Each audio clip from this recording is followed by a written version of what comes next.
계속되어지는 이사야 선지자의 심판에 대한 말씀입니다. 요즘 들어서 심판에 대한 설교를 참 많이 하게 되는 것 같아요. 그러나 여러분 오후 예배에도 꼭 나오십시오. 이 29장은 앞에 16절까지는 심판에 대한 말씀이지만 17절서부터 마지막 24절까지는 이렇게 심판하시는 하나님이 다시 백성들을 회복시키시는 예언의 말씀입니다. 그러니까 심판만 지적당하고 또 우리가 죄에 대한 그러한 말씀만 듣지 말고 또 오후에도 나오셔서 하나님께서 우리에게 주시는 회복의 은혜도 함께 나누시기를 원합니다.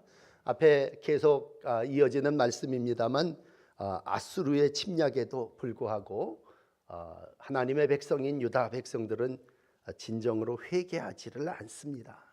이러한 유다 백성을 향해서 오늘 하나님은 9절 10절에 영적 무지와 무감각에 대한 질책을 하고 있습니다. 너희는 술에 취해 감각을 상실한 자다.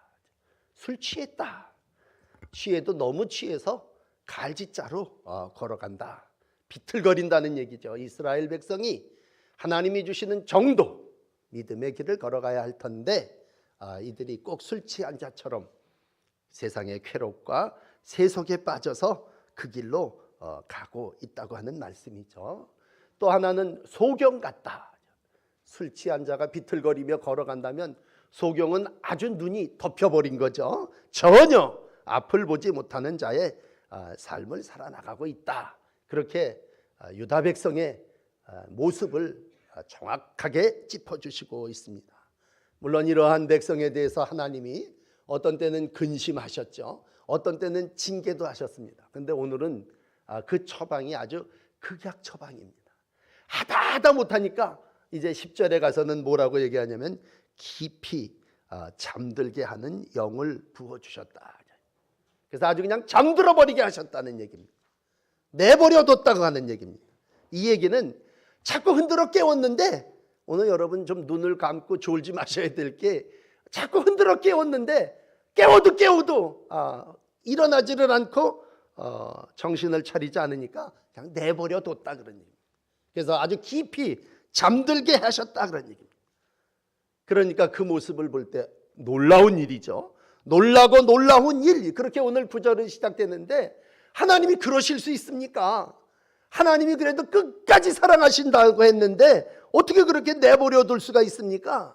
그러나 하나님이 물론 끝까지 사랑하시지만 오늘 이 이사야 29장에 와서는 맹인처럼 사는 사람들 그냥 눈먼 채로 내버려 두신다고 하는 겁니다.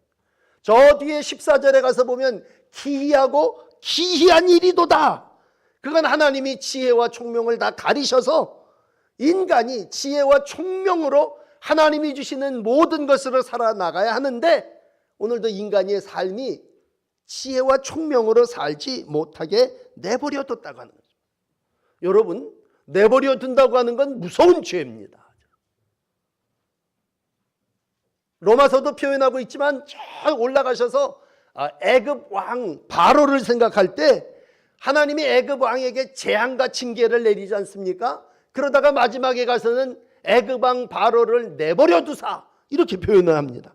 강팍하게 내버려 두셔서 거짓대로 정력대로 자기 소견대로 살게 내버려 두셨다고 하는 얘기입니다.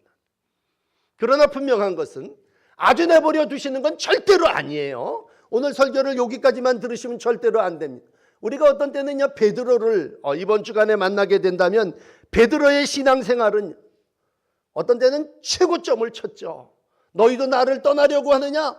영생의 말씀이 하나님 아버지께 있는데 우리가 어디를 떠납니까? 아주 신뢰와 호언장담을 했죠. 그러나 우리가 잘 아는 결과대로 베드로는 뭐예요? 배신했습니다. 신뢰가 믿음이라면 배신은 아주 상극입니다. 배신했다라고 하는 얘기는 신뢰를 한순간에 버려버린, 무너뜨려 버렸다고 하는, 추락해 버렸다고 해요. 그러나 놀라운 하나님의 은혜는 어떻습니까? 닭이 울게 되고 다시 베드로가 회복되지 않습니까? 하락했지만 배신하고 도망쳐 버렸지만 오늘 그의 심령 속에 하나님이 찾아오셔서 통곡하게 하시고 회개함으로 은총을 입었다면, 베드로는 대표적으로 뭐예요? 정신 차린 사람입니다.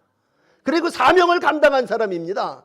그래서 하나님이 주시는 은혜의 짐을 지고 사도로서의 삶을 살아나간 사람입니다.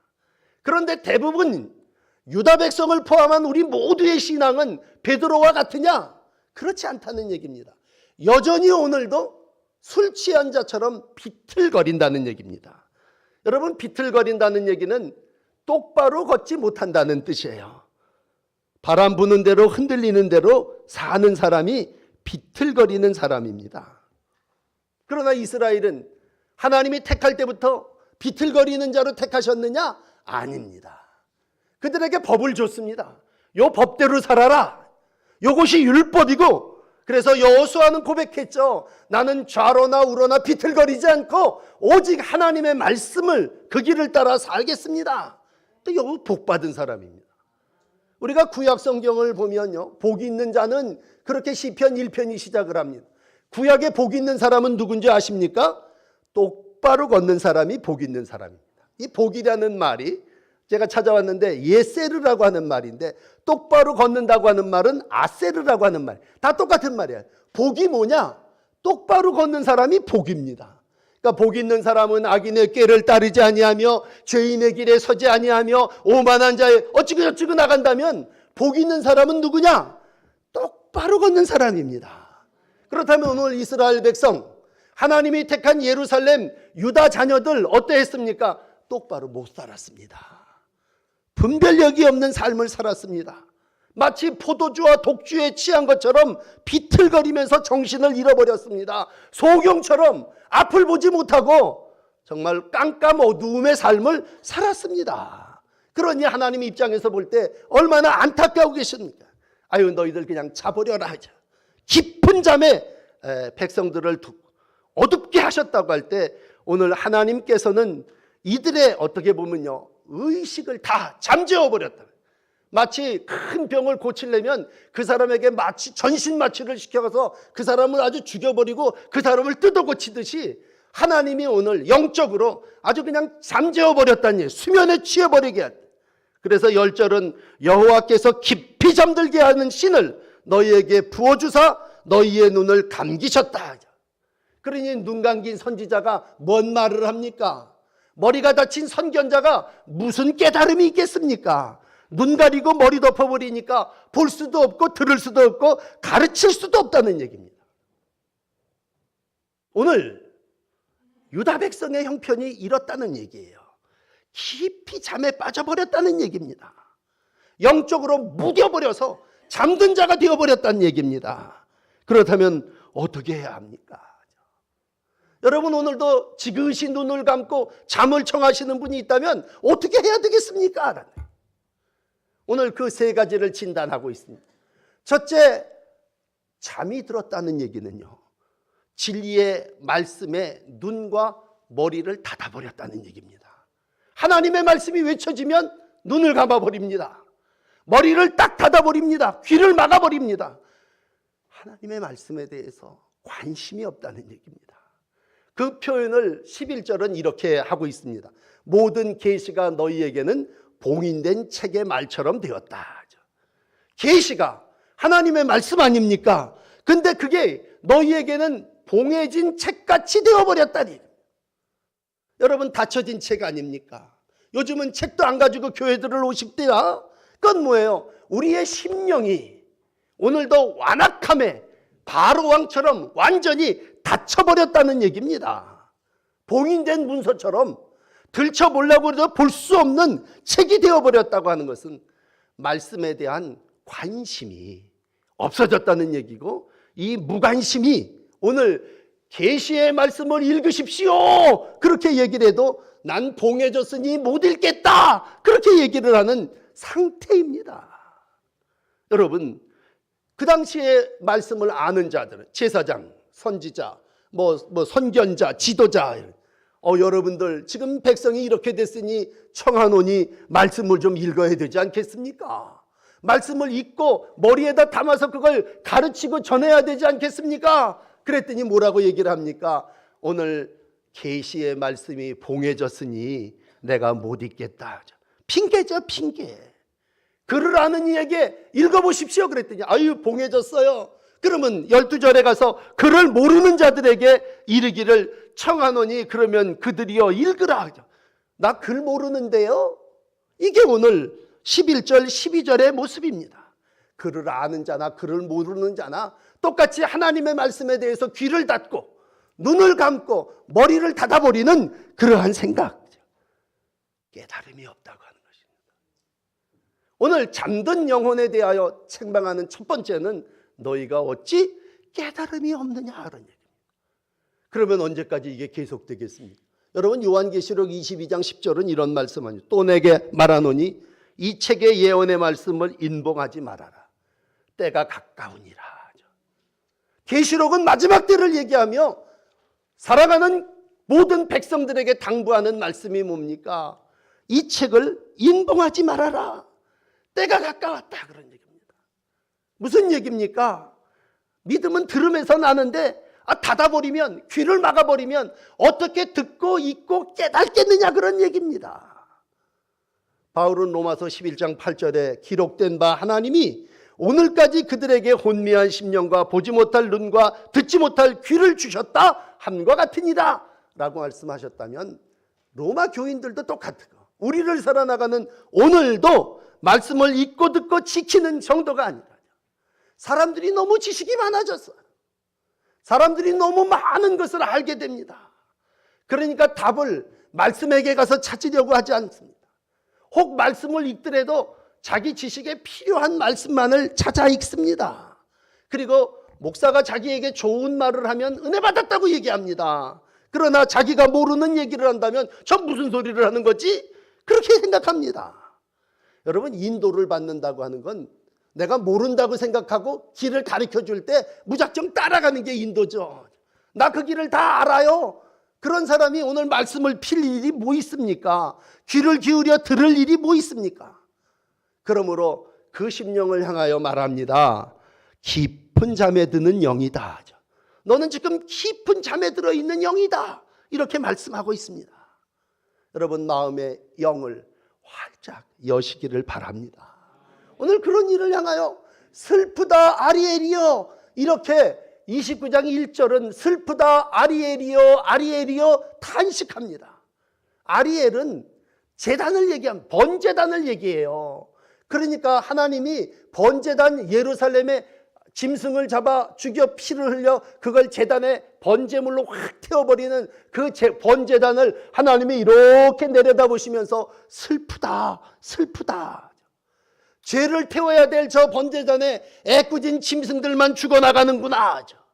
불길은 타오르고 있는데 심령은 다 닫아버렸으니, 귀는 다 막아버렸으니 누가 타오르는 불길을 보겠느냐? 불쌍한 건 짐승이죠. 짐승만 죽이고 있구나 그런 얘기입니다. 오늘 두 번째 13절로 이어지는 말씀은 깊이 잠든 영을 이렇게 표현해 주시고 있네요. 입으로만 신앙생활하고 있구나. 여러분 제사를 안 드리는 거 아닙니다. 이스라엘 백성 유다 족속들은요 예배는 아주 끝내주게 드립니다. 그런데 그 예배가 오늘 자기를 드리는 예배가 아니라 입으로만 드리는 예배라는 얘기입니다. 하나님은 멀리, 마음은 저기 딴 데 가 있습니다. 그대로 읽어드릴까요? 13절 입으로는 나를 가까이 하며 입술로는 나를 공경하지만 너희의 마음은 내게서 멀리 떠났다. 이게 오늘 잠든 영에 대한 두 번째 표현입니다. 깊은 잠에 들어있는 영은 오늘 예배당에는 앉아있지만 제사는 드려있지만 하나님으로부터 떠났습니다. 그럼 뭘로 예배합니까? 그 당 안에 배운 지식으로, 습득한 경험으로, 계명으로 습득한 형식적인 그러한 신앙으로, 가르침, 교리, 성경 공부 얼마나 많이 했어요. 그러니까 성경 공부한 대로 습득한 지식으로 예배를 드리지만 마음이 하나님 제단 앞에 와서 불태워지거나 마음이 중심을 찢으며 드리는 예배는 오늘 없다고 하는 것입니다. 몸은 와 있지만 마음은 딴 데가 있다는 얘기입니다. 오늘 이러한 이들을 향해서 로마서 12장 1절은 말하죠. 참으로 예배하는 자를 찾으시느니라. 하나님은 영이시니 예배하는 자가 영과 진리로 예배할지니라. 몸으로 예배하지 말고 신령과 진정으로 예배하기를 원하십니다. 겉으로만 예배하는 것이 아니라 오늘도 속마음이 하나님 앞에 드려지기를 원합니다. 짐승의 피를 드리고 11조를 드리고 연보를 드리지만 그 연보를 드리며 우리의 마음이 진정 하나님 앞에 드려지기를 원합니다. 마음에 찢음이 없는 예배를 성경은 이렇게 표현해요. 너 오늘도 마당만 밟고 왔구나. 성전 마당만 밟고 온 거죠. 안 온 건 아니에요. 왔어. 분명히 제사에 참여했고 돈 내고 짐승을 사서 번제물 태우라고 내놨어요. 그런데 자기의 마음은 하나님 앞에 드려지지를 않는 영적 눈먼 자들을 향하여 탄식하고 있습니다. 여러분, 이 부분은 예수님 때도요. 예수님이 요 이사야를 그대로 들어다가 똑같이 유대 지도자들, 서기관들, 바리새인을 향하여 말씀하셨습니다. 우리 다 아시는 말씀이죠. 마태복음 15장 7절입니다. 외식하는 자들아, 이사야가 너희에 관하여 잘 예언하였도다. 일러스되 이 백성이 입술로는 나를 공경하되 마음은 내게서 멀도다. 사람의 계명으로 교훈을 삼아 가르치니 나를 헛되이 경배하는도다 하였느니라 하시고. 이게 예수님의 말씀이에요. 그러니까 예수님도 이사야가 한 말을 알고 똑같이 사는 예수 안 믿는 사람이 아닌 유대의 지도자들에게, 서기관과 바리새인들에게 오늘 그대로 인용하면서 유다의 자가 외식이었던 것처럼 오늘 너희 지도자들의 모습이 외식이다, 그런 얘기입니다. 외식이 뭡니까, 여러분? 겉과 속이 다른 게 외식이죠.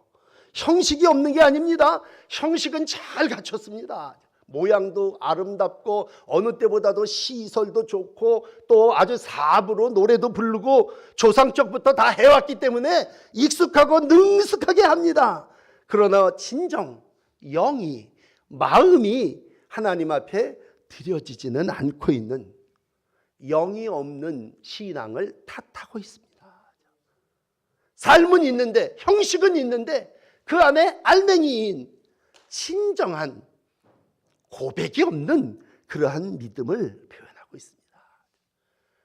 예수님이 이러한 신앙을 계속 책망하시는 말씀 하나 더 나누겠습니다. 나더러 주여 주여 하는 자마다 천국에 다 들어갈 것이 아니요 다만 하늘에 계신 내 아버지의 뜻대로 행하는 자라야 들어가리라.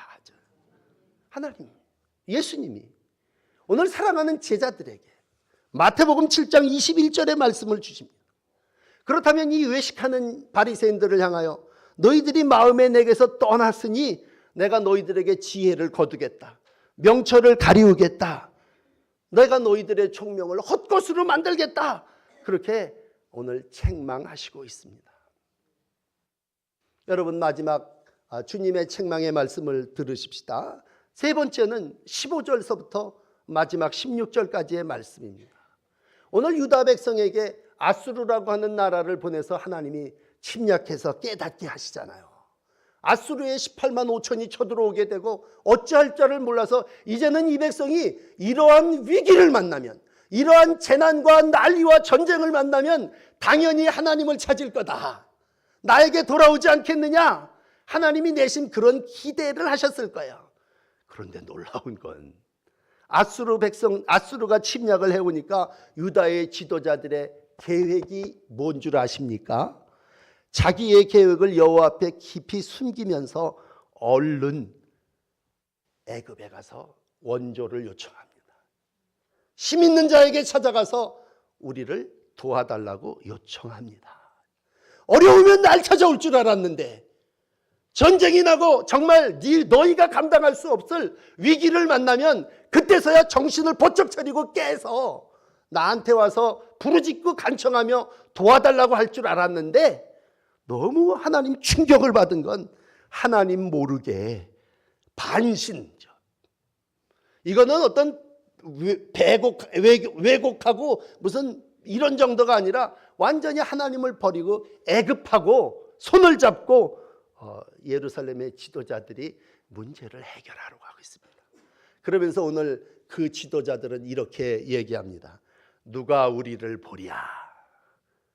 15절 아랫부분에 있어요. 누가 우리를 보랴. 누가 우리를 알랴. 하나님의 눈을 피해서 정치적인 거래를 하면서 누가 우리를 보겠냐? 누가 우리를 알겠냐? 몰래 밀사를 보내고 첩자를 보내서 우리가 이렇게 해결해서 이 위기를 극복해야 되지 않겠느냐? 물론 그때 이미 애굽과 내통하는 자들이 있었나 봐요. 그러나 여러분, 오늘 하나님은 16절에 오늘 결론을 이렇게 냅니다. 여러분, 하나님이 누구십니까? 창조주 하나님 아니십니까? 여러분, 하나님이 누구십니까? 유다 백성을 지으신이 아니십니까? 근데 하나님 몰래 하려고. 여러분, 불신앙이 뭡니까? 하나님 몰래 하려고 하는 게 불신앙이에요. 시편 139편 3절은 얘기합니다. 하나님은 모르신다, 안 본다 그렇게 얘기하지만 나의 길과 눕는 것을 감찰하시며 나의 모든 행위를 익히 아신다. 누가 알랴 그렇게 얘기합니다. 그러나 오늘 성경은 말합니다. 나 여호와는 심장을 살피고 폐부를 시험하고 각각 그 행위와 행실대로 보응하신다. 여러분, 모든 것을 만드신 분이 창조주 하나님이십니다. 우리는 너무 경험이 많고요, 너무 오랫동안 신앙생활을 했기 때문에 이제는 하나님 가만히 계십시오. 내가 다 알아서 하겠습니다. 자식이 그렇지 않습니까? 자식이요, 웬간히 잘하면 아버지 말을 안 듣습니다. 아버지는 뒷방 노인이 되어버립니다. 그러니까 아버지하고 의논하지 않아요. 영적으로 얘기하면 기도하지 않습니다. 아버지 가만히 계세요. 제가 다 알아서 할 테니까 주는 밥이나 잡수시고 계십니다. 더 이상 잔소리하지 마십시오. 설교 이제 듣기도 싫어요. 다 아니까 하지 말라는 거예요. 그리고는 어떻게 합니까? 자기의 계획을 얘기합니다. 하나님께 숨기고, 아버지 하나님께는 다 숨기고. 왜? 거기다 얘기하면 책망할 거 뻔하니까. 이제 하나님한테 얘기하기보다 힘 있는 나라한테 가서 붙어서 저 사람의 도움을 구하는 게 현실이고, 그리고 내 삶의 살 길이다 생각합니다. 이러한 우리를 향해서 하나님은 한 단어 쓰십니다. 너희가 패역함이 심하도다. 오늘 16절 왔습니다. 너희의 패역함이 심하도다. 그러한 자들 향하여 패역하다고 얘기한다. 패역함. 야, 네가 어떻게 해? 토기장이가 어찌 진흙같이 여기느냐. 토기장이를. 토기장이는 만든 사람이고 너는 흙인데 이놈아, 네가 흙인 주제에 어떻게 토기장이처럼 그렇게 말하느냐. 만들어진 물건이 만든 사람의 소유와 능력을 인정하지 않는다고 하는 건 그건 불신앙입니다. 여러분, 진흙이 토기장이 자리에 앉을 수 있습니까? 없습니까? 없습니다. 그런데도 오늘 백성은요, 엉덩이가 뿔이 나니까 피조물이 창조주를 능가하면서 앉으려고 그래요.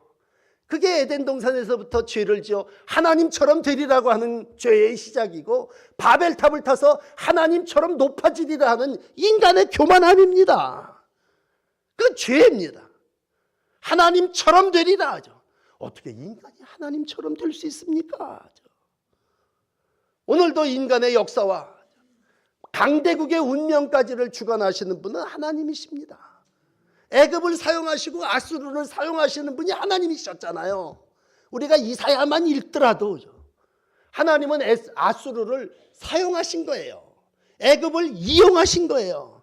애굽이 괜히 강대국이 되고 미국이 최강의 나라가 됐습니까? 군사, 경제, 문화에 있어서 요즘 미국 같은 나라가 없으니까 얼마나 횡포를 부리는 것 같기도 하죠. 그러나 하나님은 그런 것들을 사용하셔서 당신의 나라를, 온 세계를 통치하시고 다스리시는 겁니다. 이러한 하나님 앞에, 창조주 앞에 우리는 누굽니까? 라고 했을 때 우리는 피조물입니다. 나의 존재를 얘기할 때 나는 흙입니다. 그저 성령이 우리 안에 들어와서 하나님이 귀하게 사용하시면 감사한 거죠. 여러분, 교회의 가치가 뭡니까? 교회의 가치는 번제단입니다. 아리엘이에요. 교회는 나와서 자신을 찢고 회개하고 하나님 앞에 자신의 고백하고 드리는 거예요. 그런데 번제단의 노릇을 못하고 맨날 밥 먹는 것 같고 싸움이나 하고 얘기하고 놀고 웃다가 가버린다면 오늘 진정 교회의 가치가 상실되어서 하나님이 그 교회를 내려다보시면서 슬프다 교회요 그렇게 말씀하십니다. 만약 교회가 유다가 이렇게 삶을 살아나간다면 하나님이 잠재워 버리신다는 얘기입니다. 이제 17절서부터 마지막 24절까지 오후 예배 꼭 좀 드리세요. 오후 예배 이제 이러한 그날에 이러한 유다 백성을 하나님이 그냥 내버려 두시지는 않지요. 회복시키십니다. 기름진 밭으로 만들어 보시고 귀머거리도 듣게 하시고 맹인도 보게 하시고 소외된 모든 사람도 기쁨을 누리게 하시고 올무에 묶여있던 그런 억울한 사람들, 성문에서 피해를 입었던 사람들 다 하나님이 다 회복시켜 주십니다. 회복. 특별히 겸손한 자들을 여호와로 인하여 기쁨을 더하게 하십니다. 그렇다면 오늘 우리가 회복해야 될 건 뭡니까? 그건 잠든 영을 깨워야 하는 것입니다. 패역하다 그렇게 얘기할 때 베드로는 정신 번쩍 차리고 회개하고 눈물을 흘리면서 하나님을 나왔습니다. 절대로 배신해서는 안 될 지도자 베드로가 닭 울기 전 3번 네가 나를 부인하리라 하신 말씀이 생각나서 그 얘기는 말씀을 읽고 듣고 지키는 그 정도가 아니라 하나님의 말씀이 오늘도 나를 깨워준다는 얘기죠. 여러분, 어려움을 당할 때마다 다시 한번 세상의 어떠한 것을 의지하기보다 하나님의 말씀에 순종하는 것입니다. 우리가 입으로는 하나님을 예배하고 주여 주여 하지만 어려움을 당할 때마다 골방에 들어가서 은밀한 중에 계시는 하나님께 우리가 기도하는 일입니다. 어려운 일을 당할 때마다 내 미래를 어디 빽 있고 힘센 사람, 돈 많은 사람을 쭉 찾아다니고 전화하는 게 아니라 오늘도 이 창조하신 하나님 앞에 나와 내 인생의 미래를 맡기고 잠잠히 하나님의 뜻을 기다리는 것입니다. 사순절 끝자락에 예수님은 이와 같은 삶을 사신 분 아니십니까? 자신의 삶을 완전히 비우고 하나님께 또 의지했습니다. 그래서 예수님의 기도의 가장 위는 나의 원대로 마옵시고 하나님의 뜻이 이루어지기를 원합니다. 깨어있는 종의 모습을 우리에게 보여주셨습니다. 잠든 영들은 어떻습니까? 잠든 영들은 오늘 1번, 2번, 3번 말씀드린 대로 이와 같은 모습으로 자기가 모든 것들을 해결하려고 하고 있습니다. 다시 한번 깨어 예수님을 본받으시고 하나님을 믿으시면서 내가 다른 나라처럼 강해지는 게 목적이 아니라 오늘도 하나님은 올바른 제단으로서 하나님 앞에 드려지는 것이 바른 창조의 목적임을 말씀해 주시고 있습니다. 오늘도 질그릇으로서 깨지고 부서지는 한이 있더라도 주인의 기쁨에 온전히 헌신하며 살아나가시는 복된 한 주간이 되기를 원합니다. 우리 기도를 드립시다. 이스라엘의 하나님, 나의 아버지, 오늘도 하나님께 순종하는 일보다도 또 우리의 마음에 내키는 대로 행해온 죄를 하나님 앞에 고백합니다. 하나님께서 깊은 잠에 들게 하셔서 우리로 눈도 또 귀도 머리도 다 닫혀진 채 우리가 세상의 유행과 풍조를 따라 살아 갈짓자 걸음으로 갈팡질팡 살아왔음을 다시 한번 하나님 앞에 고백합니다. 또 우리가 어려운 일을 만날 때마다 하나님께 매달리고 의지하기보다는 애굽과 동맹을 맺으려고 하고 또 사람의 술수와 방법으로 해결하려 했음을 고백합니다. 다시 한번 이러한 삶의 자리에서 우리를 말씀으로 깨우치게 하시는 아버지, 우리로 이 땅을 살아나가는 동안 예수 닮게 하시고 예수님을 본받아 하나님을 경외하며 주님이 내게 주신 십자가의 길을 걸어가는 복된 한 주간을 살게 하여 주시옵소서. 한 주간 동안도 주님은 만사를 감찰하시고 사람의 폐부와 사람의 마음을 통찰하시는 분이심을 믿습니다. 하나님 떠나지 않게 하시고 오직 마음으로 하나님을 섬기며 하나님께 기도하며 하나님이 우리에게 주시는 기쁨을 회복하는 부활의 사람들로 우리를 인도하여 주시옵소서. 예수님 이름으로 간절히 기도드립니다. 아멘. 찬송가 149장 주 달려 죽은 십자가 우리 찬송하시면서 헌금 봉헌하겠습니다. 149장이에요.